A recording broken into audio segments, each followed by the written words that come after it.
Peace and freedom is our cry. Yay!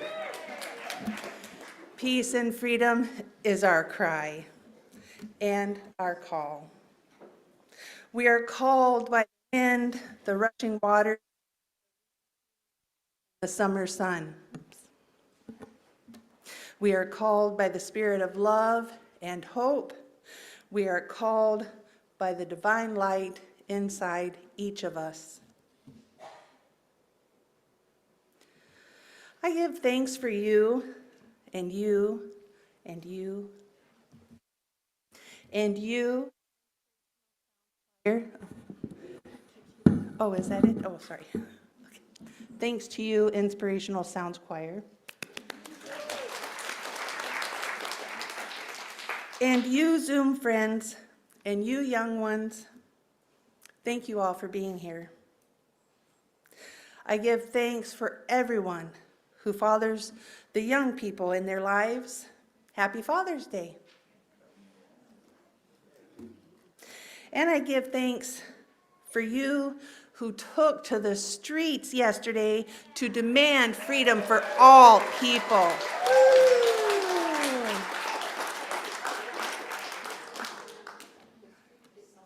Together, we are building a new way. Good morning, everyone, and welcome to Sunday morning worship at Unitarian Universalist Church here in Eugene. My name is Heidi Gould. I'm a 56-year-old white woman with short silver hair and glasses, and I'm wearing a black tank top with floral pattern. And I am today's worship associate.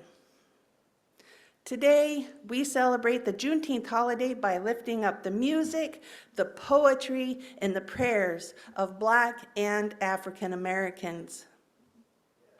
As Medley comes to light the chalice, hear these words from Dr. Anthony Stringer. A respected professor and researcher, Dr. Stringer also served as a lay minister of the Thurman Hamer Ellington UU Fellowship in Atlanta, Georgia. It was one of the first efforts to create a Unitarian Universalist congregation that centered the African American experience, creating contemporary rituals grounded in African spirituality.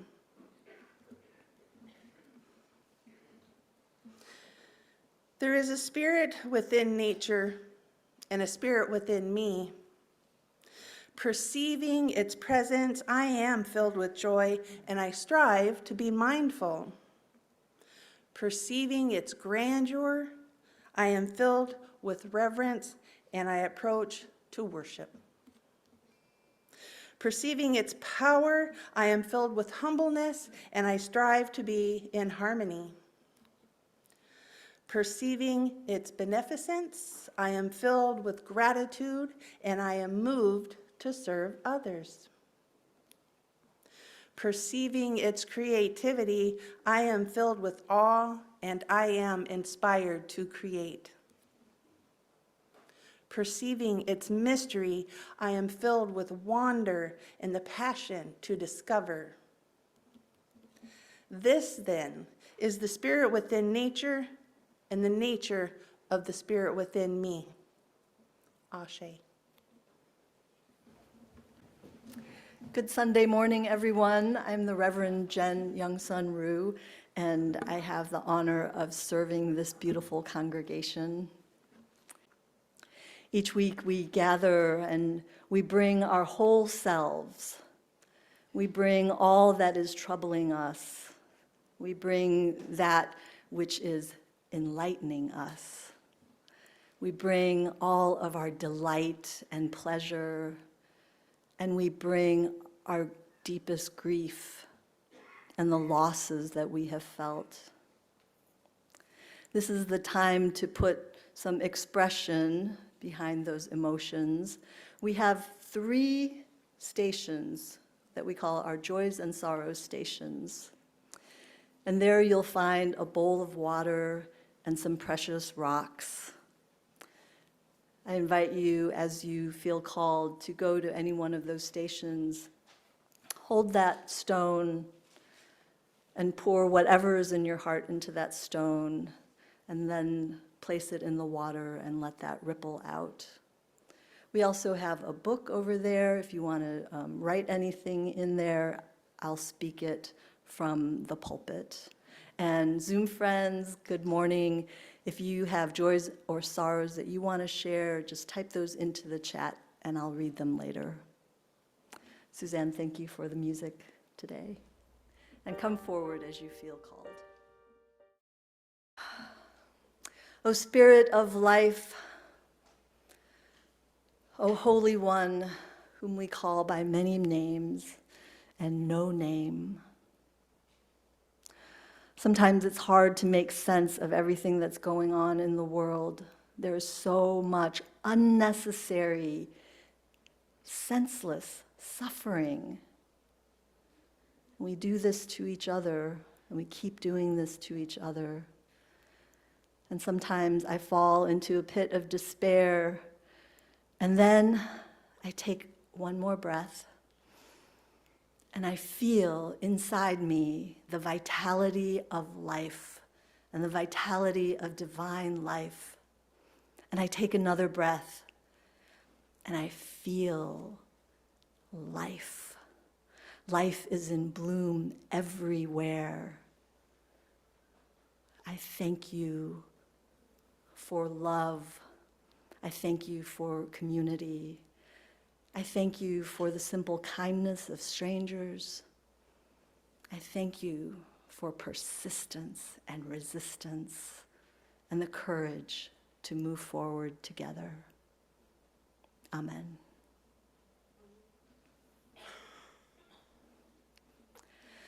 A few years ago, a high school student in South Carolina wrote a letter to their school board complaining that their English teacher's recent assignment made them feel uncomfortable and ashamed to be Caucasian. The student went on to say, "I'm pretty sure that a teacher talking about systemic racism is illegal in South Carolina." That student was referring to a budget provision that is in the South Carolina law that prohibits state funding for any instruction that promotes certain concepts related to race, especially if it makes the individuals feel discomfort, guilt, anguish, or any other form of psychological distress. Despite being harassed, disciplined, and threatened, that English teacher continues to teach from this book that the student was complaining about, thanks in large part to a bunch of allies who showed up at school board meetings. But you know, that provision is still in the law in South Carolina and in 17 other states around the country. The fight is far from over. How is it possible to tell the true story of the founding of our country, that it was founded upon the genocide of indigenous peoples and the enslavement of human beings, without feeling some discomfort and anguish and guilt? How can we have justice today unless we can tell the truth about our past? The book that this English teacher assigned was Between the World and Me by Ta-Nehisi Coates. It's a letter to his young son. I am writing to you in your 15th year. I am writing as someone who loves you. I am writing as someone who loves you. He repeats that phrase 8 times. I love you, and I love the world, and I love it more with every inch I discover. But you are my son, and that alone is enough reason for me to teach you to be cautious.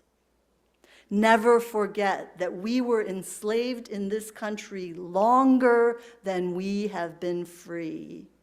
Never forget that for 250 years, Black people were born into chains. This is your country. This is your world. This is your body, and you must find some way to live within all of it. You are growing into consciousness, and my wish for you is that you feel no need to constrict yourself to make other people comfortable. It is not comfortable. It is not comfortable to know that Oregon was created as a white utopian homeland.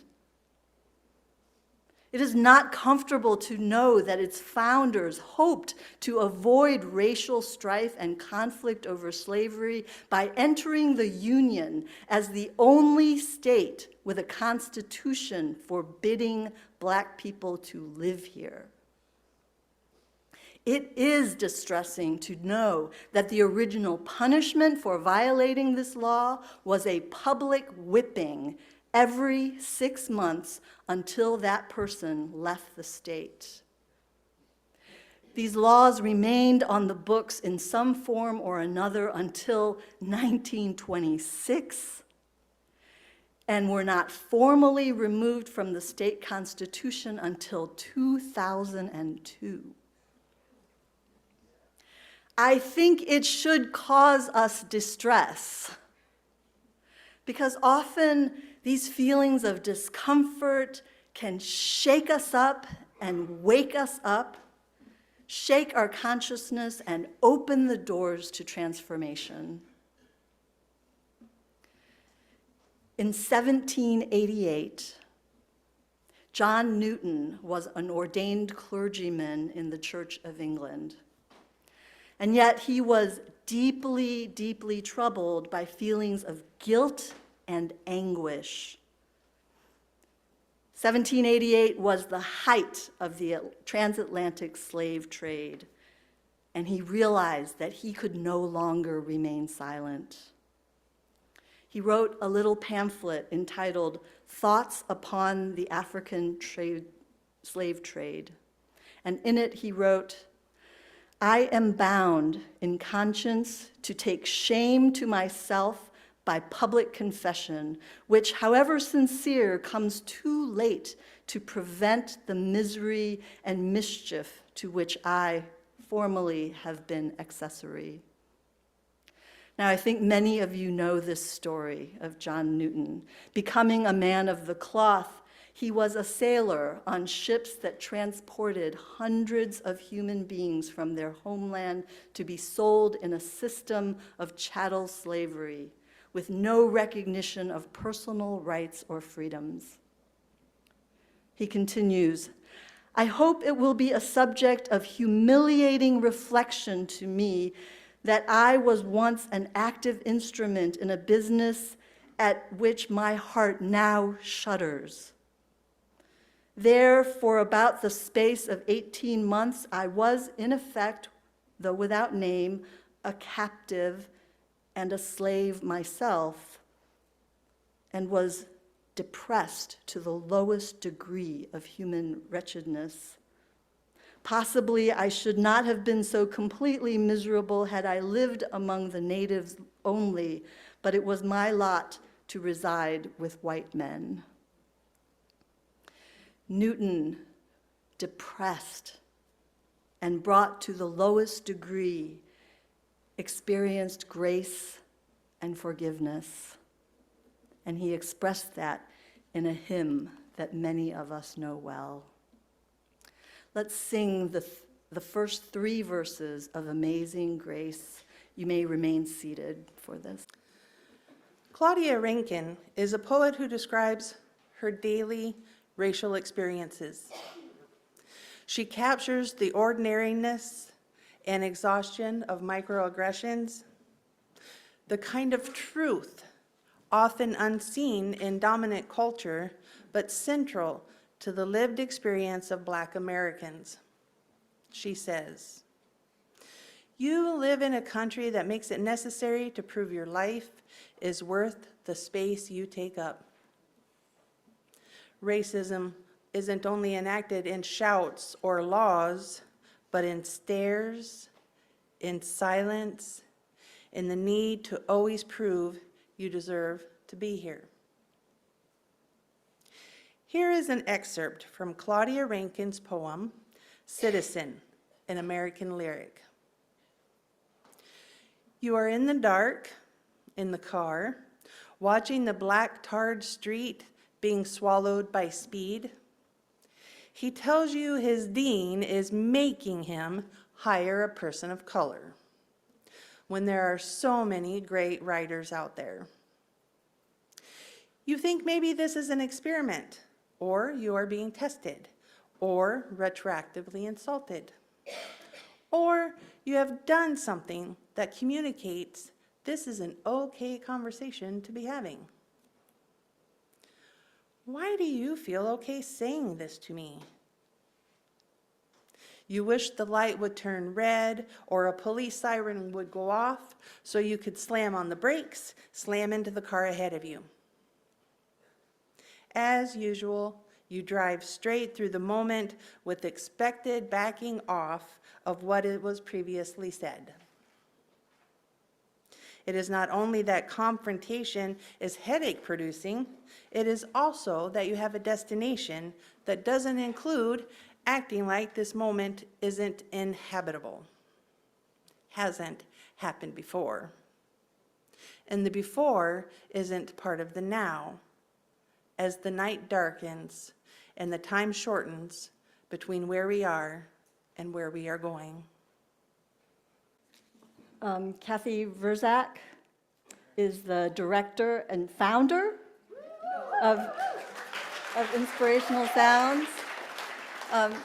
Kathy also has a very, very interesting family history that, with the help of David over there, has published in this really great story of her ancestry. It's called My Heritage: Enslaved Ancestors and Native American Ancestors. I made a couple of copies. Did you also make a couple of copies? Okay, great. So if you go see David at the end of the service, then you can get a copy and read it. It's a really wonderful story. So the before, whatever happened before, is part of now, isn't it? And our willingness to speak the truth about the before opens the door to all of our liberation in the now. Black Americans have been celebrating Juneteenth for nearly 160 years. It spread out, starting in Texas, and spread to all parts of the country. In 1945, a woman named Clara Peoples moved from Muskogee, Oklahoma, to Portland, Oregon. She came here to work at the Kaiser shipyard in Portland, and she brought Juneteenth celebrations with her. For decades, Clara Peoples and her friends pushed and pushed lawmakers to make Juneteenth a state holiday. Sadly, she died just a few years before that happened. But all of her grandchildren, seemingly, very proudly carry on her tradition. Now, Ember told the story earlier of this small community of Black families here in Eugene, living and working in a place called Ferry Street Village. Just last summer, on the 75th anniversary of the demolition of that village, descendants of those Black families who used to live there listened to a public apology by county officials. This was 2024 when this finally happened. And one of the family members said, "This is just the beginning of a long road of reconciliation." In this year's legislative session, lawmakers worked on a bill that would set up a task force to look at the many ways in which the state can give reparations for past acts of racism toward African Americans.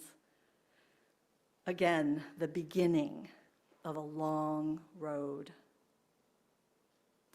Here is the terrible, awful truth that nationwide race-based gaps exist with respects to health and wealth and the well-being of American citizens.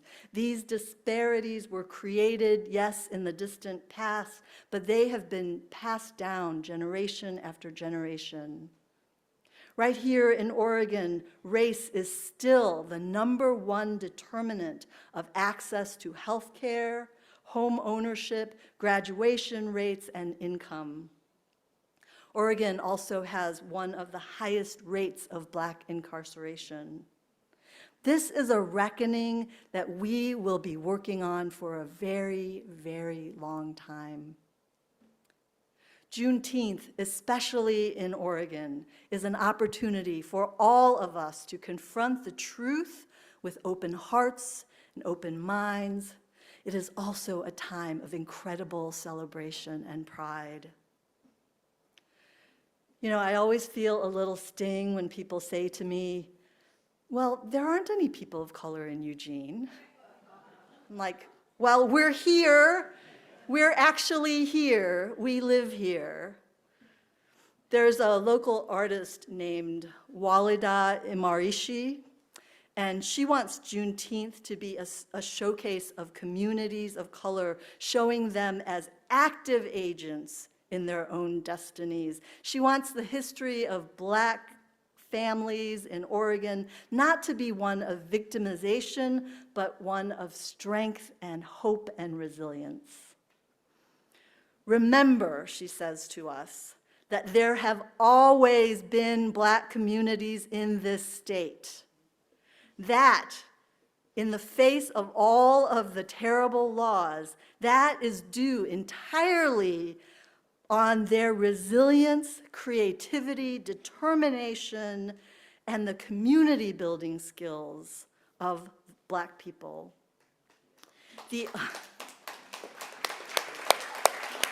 Yes. The only reason that a Black community still exists in Oregon is because of their determination to live here. And so let us lift up the stories from the Black communities, like this one from Salem. In 1867, Black communities in Salem, Oregon raised money by themselves to build a school when their children were barred from attending white schools. And let's tell the story about North Williams Avenue in Portland, what was once a busy commercial area where Black families thrived, and it was a hub for underground jazz. And let's tell the story of the hundreds of Black activists who led the 2001 repeal of the state's constitution's exclusionary language. Juneteenth shows us that the work of liberation is never finished. It's just passed on to the next generation. And Juneteenth, my friends, has been passed on to you, inherited, to reimagine and to renew, to continue to tell the truth about the past so that we can have justice in the present. Just as long as we are willing to tell the truth, as best we know it and as best as we can tell it, then justice will continue and we shall overcome one day. You know that song, right? You know that song. Where does it come from? It's over 100 years old, and it's gone through lots of changes in those years. But they say it started with the Reverend Charles Tinley in 1903, The good Reverend worked as a manual laborer and a custodian in a church in Philadelphia. Eventually, the good Reverend became pastor of that very same church. Under his leadership, that congregation grew from about 130 to 10,000 members, becoming one of the largest and most influential African American churches in the country.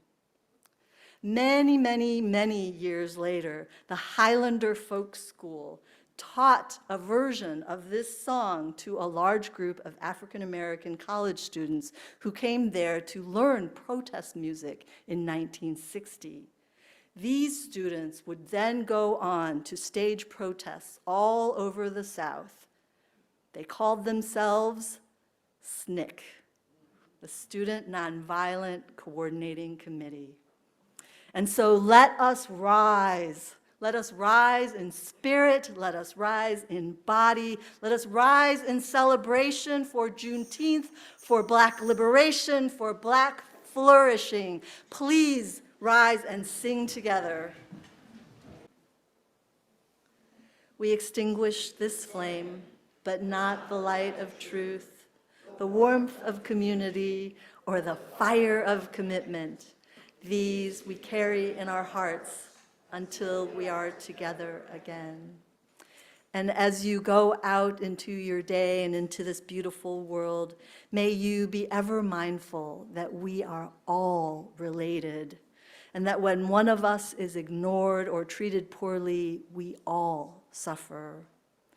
May you move beyond your comfort to welcome new people, new ideas, new thoughts. Go in peace, my friends. Go in joy. Go in love as we listen to just one more song from Inspirational Sound.